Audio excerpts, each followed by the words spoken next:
Olá, seja muito bem-vindo, muito bem-vinda ao nosso canal. Nós estamos dando continuidade à leitura do livro O Evangelho que me foi revelado por Maria Valtorta, capítulo 69. Em nome do Pai que me criou, do Filho que me resgatou, do Espírito Santo que me santificou. Divina vontade reina na minha vontade.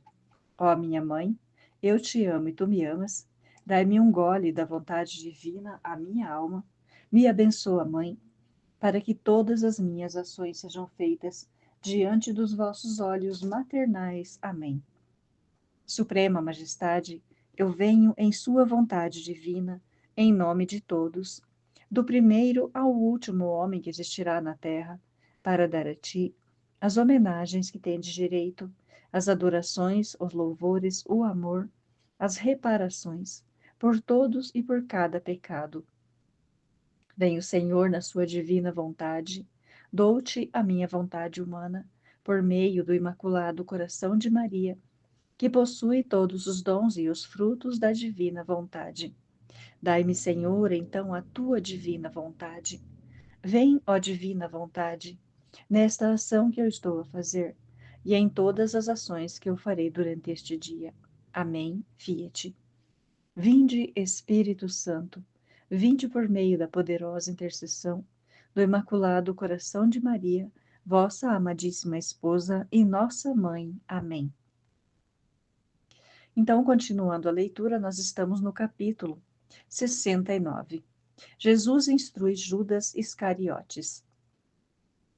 3 de janeiro de 1945. Ainda Jesus e Judas, que depois de terem rezado no lugar mais próximo do santo, concedidos aos israelitas varões, saem do templo. Judas queria ficar com Jesus, mas esse desejo encontra oposição da parte do mestre. Judas, eu desejo estar sozinho nas horas noturnas. Na noite, o meu espírito obtém do Pai o seu alimento. Oração, meditação e solidão são para mim mais necessárias do que alimento material. Aquele que quiser viver pelo Espírito e levar outros a viver essa mesma vida, deve preterir a carne. Eu diria quase matá-la nas suas prepotências, para dar todos os seus cuidados ao Espírito.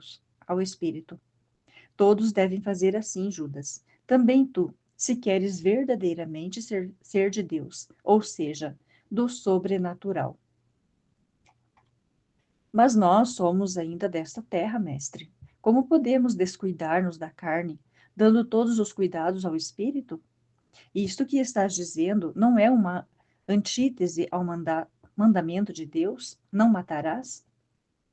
Neste não está compreendido também o não matar-se? Se a vida é um dom de Deus, devemos amá-la ou não? Responderei a ti como não responderia a uma pessoa simples, para a qual basta fazer levantar o olhar da alma ou da mente a esferas sobrenaturais para levá-lo conosco, como num voo, até os reinos do espírito. Mas tu não és uma pessoa simples.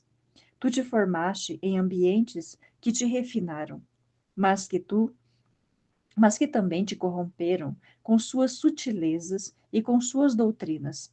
Lembras-te de Salomão, Judas? Ele era um sábio, o mais sábio daqueles tempos. Lembra-te do que ele disse depois de ter conhecido todo o saber? Vaidade das vaidades. Tudo é vaidade. Temer a Deus e observar os seus mandamentos. Para o homem, isso é tudo. Agora eu te digo que é preciso saber tirar dos alimentos a nutrição, mas não o veneno. E se compreendemos que um alimento nos está sendo prejudicial, por que há em nós reações pelas quais aquele alimento é nefasto, sendo ele mais forte do que os nossos bons humores, que o poderiam neutralizar? É preciso não fazer mais uso desse alimento, mesmo sendo gostoso ao paladar. É melhor um simples pão e água de fonte do que os pratos complicados da mesa do rei, nos quais há drogas que perturbam nosso organismo e envenenam. Que é que eu devo deixar, mestre? Tudo aquilo que sabes que te faz mal, porque Deus é paz, e se quiseres andar no caminho de Deus, deves desembaraçar a tua mente, o teu coração e a tua carne de tudo que não é paz e traz consigo perturbação. Eu sei que é difícil reformar-se a si mesmo, mas eu estou aqui para ajudar-te a fazê-lo. Estou aqui para ajudar o homem a se tornar filho de Deus e recriar-se como em uma segunda criação, uma autogênese desejada por ele mesmo. Mas deixa que eu te responda o que perguntaste, para que não digas que ficaste no erro por minha culpa. É verdade que o suicidar é o mesmo que matar. A vida, tanto a própria como a dos outros, é um dom de Deus, e só a Deus, que nos-la deu, está reservado o direito de tirá-la. Quem se mata, confessa sua soberba, e a soberba é abominada por Deus. Confessa sua soberba? Eu diria que o seu desespero. E que é desespero se não soberba? Pensa bem, Judas. Por que é que uma pessoa se desespera?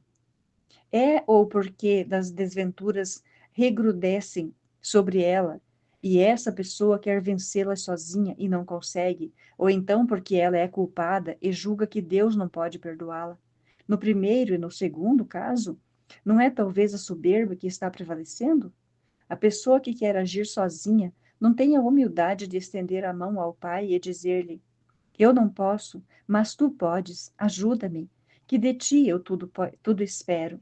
Aquela outra pessoa que diz: Deus não pode me perdoar, fala assim porque quer medir a Deus por si mesma e sabe que alguém ofendido, como aquela a quem ela ofendeu, não poderia perdoá-la.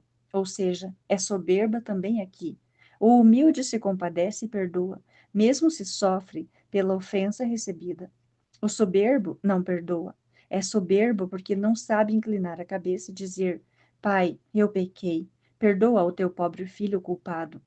Mas não sabes, Judas, que tudo será perdoado pelo Pai se for pedido o perdão com um coração sincero e contrito, humilde e cheio de boa vontade, de renovação no bem?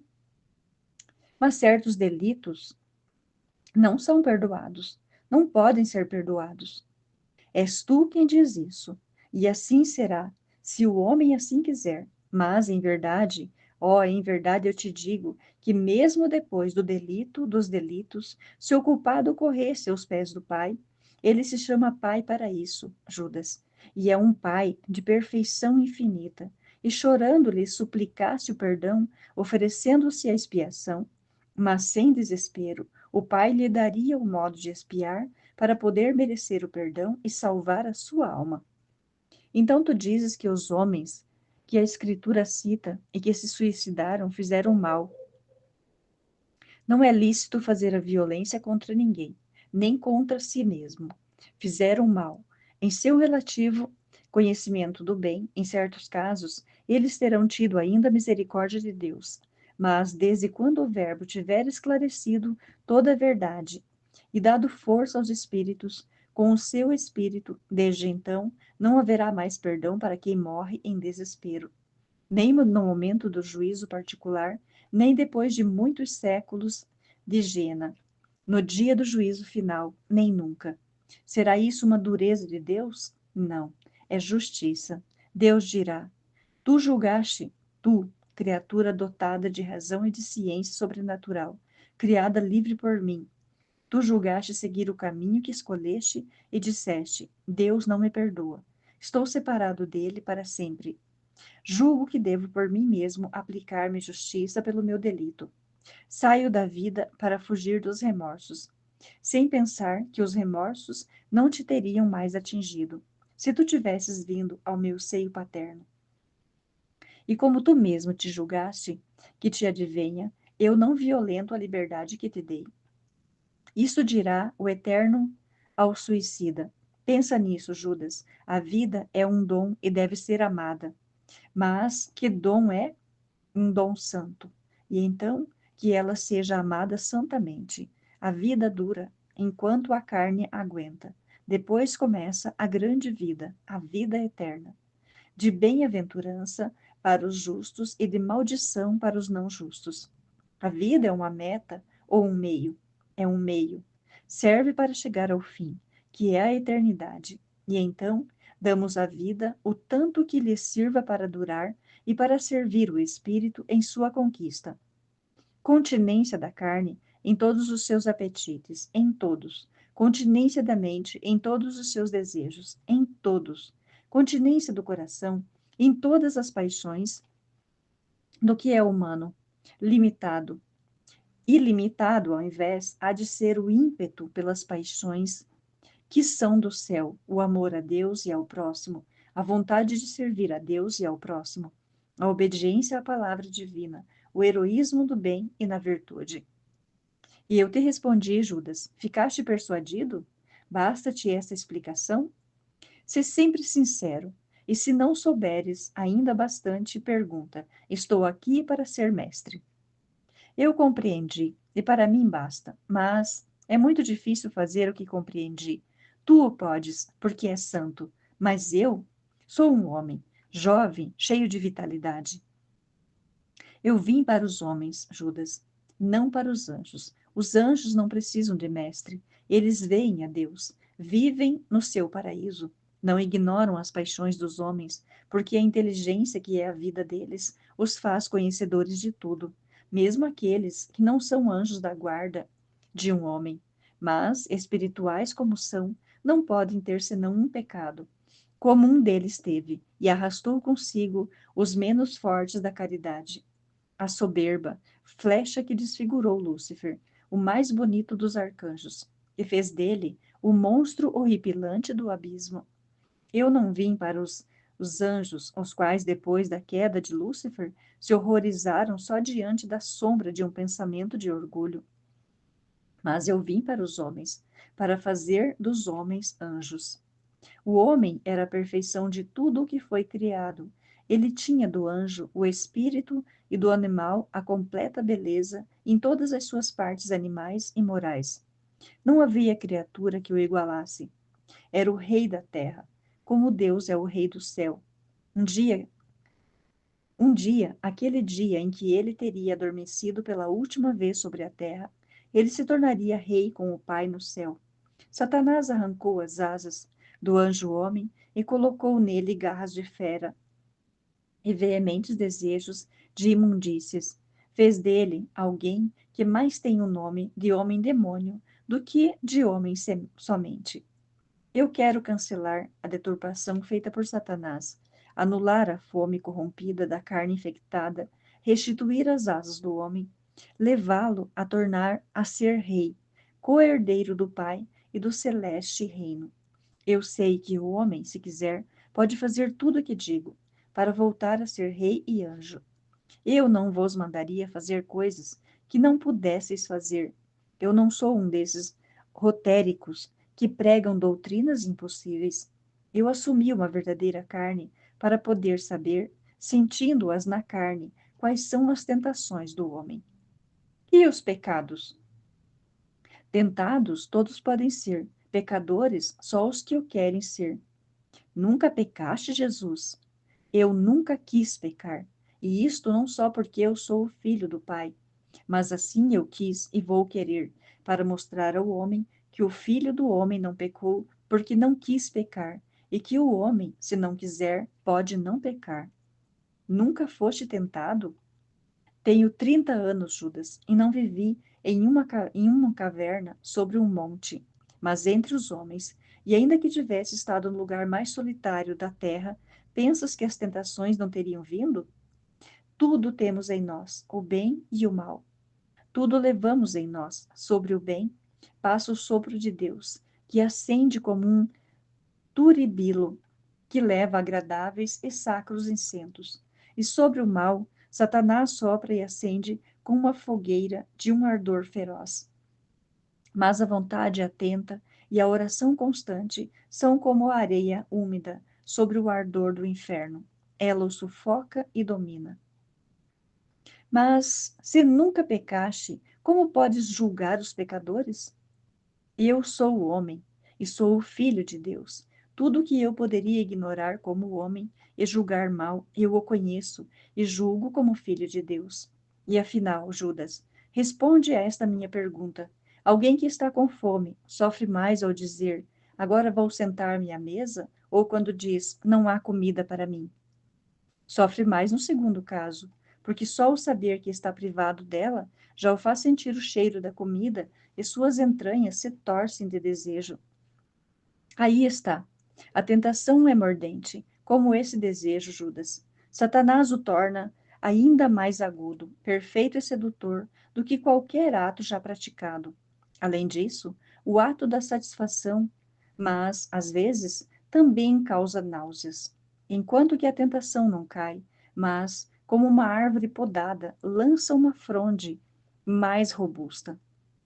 E nunca cedeste? Nunca cedi. Como te foi possível isso? Eu disse, Pai, não me exponhas à tentação. Como? Tu, o Messias, tu que operas milagres, pediste a ajuda do Pai? E não só ajuda, eu lhe pedi que não me exponha à tentação. Pensas tu que porque eu sou eu, já posso deixar de contar com o Pai? Oh, não. Em verdade eu te digo que o Pai concede tudo ao Filho, mas também que o Filho recebe tudo do Pai. E te digo que tudo que for pedido em meu nome ao Pai será concedido. Mas ei-nos ao Getsêmani, onde moro, já são visíveis as primeiras oliveiras além dos muros. Tu moras para lá do Tofete. A noite já vem chegando. Não te convém subir até lá? Nós nos veremos novamente amanhã no mesmo lugar. Adeus. A paz esteja contigo. A paz esteja contigo também, mestre. Mas eu queria dizer-te ainda uma coisa. Eu te acompanharei até o Cedron, depois voltarei para trás, porque moras num lugar tão humilde como aquele. Sabes, o povo olha tantas coisas. Não conheces ninguém na cidade que tenha uma bela casa? Eu, se quiseres, poderei levar-te à casa de amigos. Eles te hospedarão, porque são meus amigos e seriam moradas mais dignas de ti. Achas isso? Achas isso, Judas? Eu não acho. O digno e o indigno existem em todas as castas, e sem faltar a caridade. Mas para não ofender a justiça, eu digo que o indigno e maliciosamente indigno estás muitas vezes no meio dos grandes. Não é preciso, nem útil, serem poderosos para serem bons, ou para esconder o pecado aos olhos de Deus. Tudo deverá mudar sob o meu sinal, e será grande, não quem é poderoso, mas quem é humilde e santo. Mas, para ser respeitado, para se impor, Herodes é respeitado? E César é respeitado? Não. Eles são tolerados e amaldiçoados pelos sábios e pelos corações. Sobre os bons, ou também sobre os que somente têm desejo de bondade, podes crer, Judas, que eu saberei me impor mais com a modéstia do que com a impotência, com a imponência. Mas então desprezarás sempre os poderosos? Assim farás deles teus inimigos. E eu estava pensando em falar de ti a muitos que eu conheço e que têm um nome. Eu não desprezarei ninguém. Irei aos pobres como aos ricos, aos escravos como aos reis, aos puros como aos pecadores. Mas se é verdade que ficarei grato a quem me der pão e abrigo em minhas fadigas, seja qual for o abrigo e o alimento, eu darei sempre preferência ao que é humilde. Os grandes já têm muitas alegrias. Os pobres não têm mais do que uma reta consciência, um amor fiel, os filhos, e verem-se ouvidos pelos que são mais do que eles. Eu serei sempre inclinado para os pobres, os aflitos e os pecadores. Eu te agradeço pela tua vontade, mas deixa-me neste lugar de paz e oração. Vai, e Deus te inspire o que é bom. Jesus deixa o discípulo e se introduz entre as oliveiras, e tudo termina. Amém? Fiat. Jesus, eu confio em vós.